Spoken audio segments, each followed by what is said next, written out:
Algunas veces te parece que tu modelo de Power BI está un poco pesado o no tiene el mejor rendimiento. Es posible que por el tamaño de la base de datos realmente algo esté pasando. Yo soy Roberto Sabino y en este video te voy a mostrar algunas técnicas que se puede utilizar para disminuir el tamaño de la base de datos y tener un mejor rendimiento.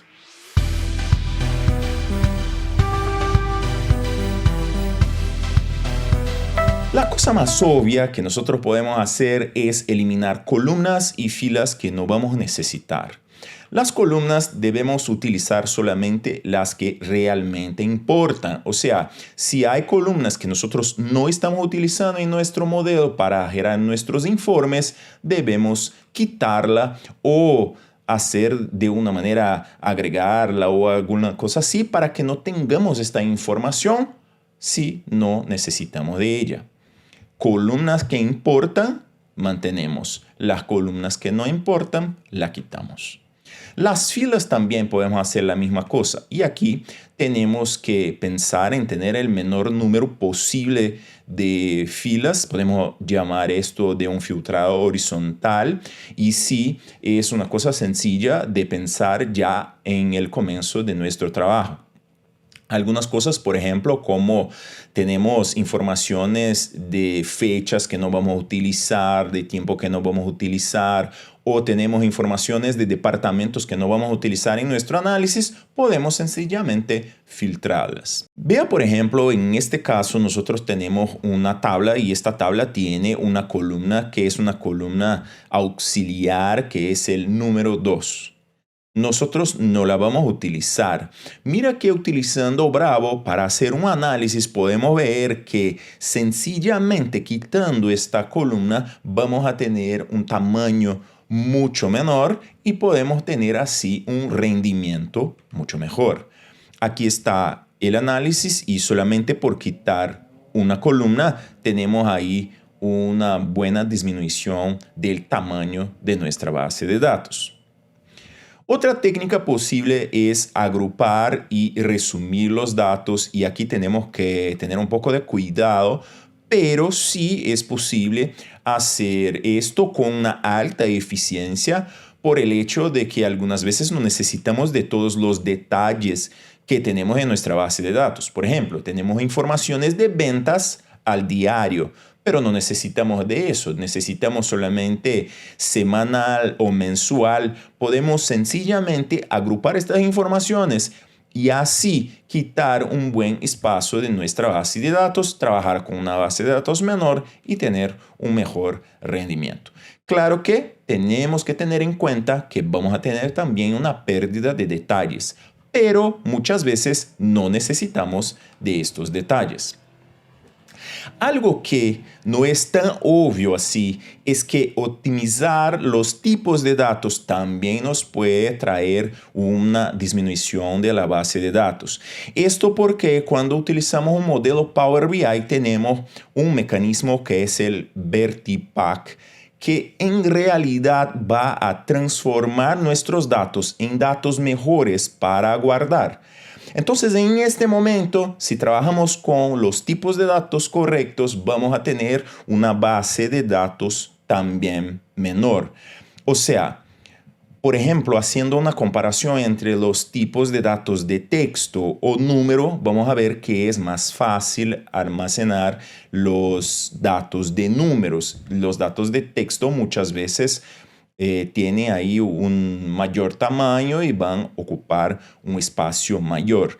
En el momento de hacer este mecanismo de VertiPack, entonces vamos a tener una base mayor de acuerdo con los tipos de datos que tengamos.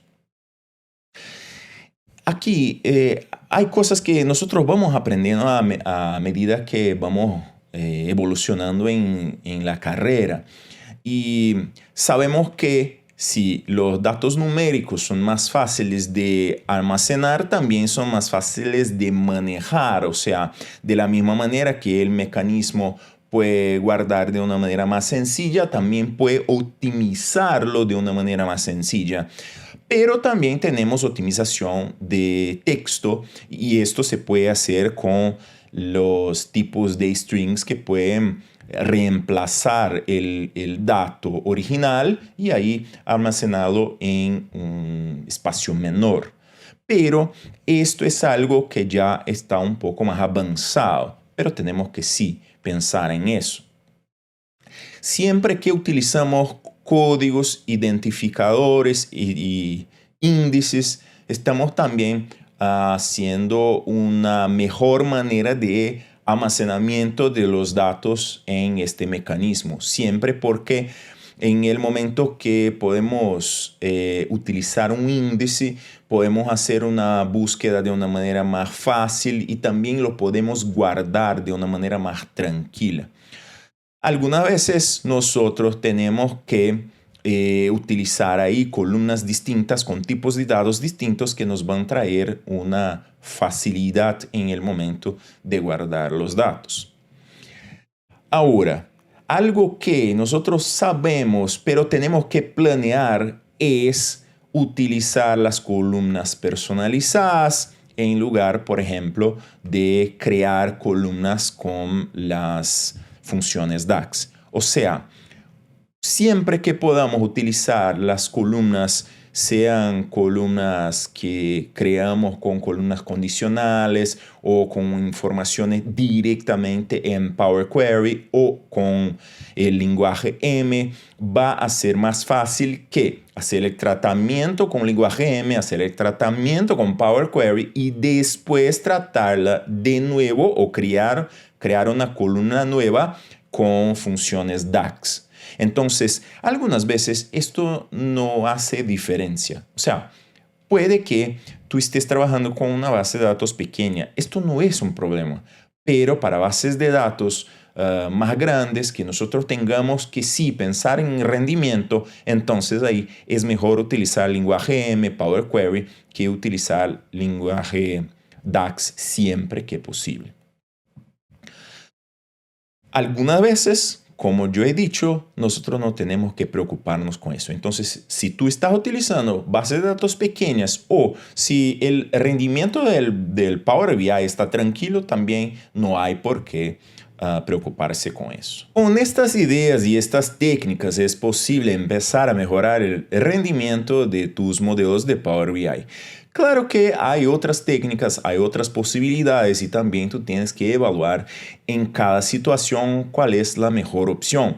Pero es siempre bueno empezar a pensar en el rendimiento de tus modelos.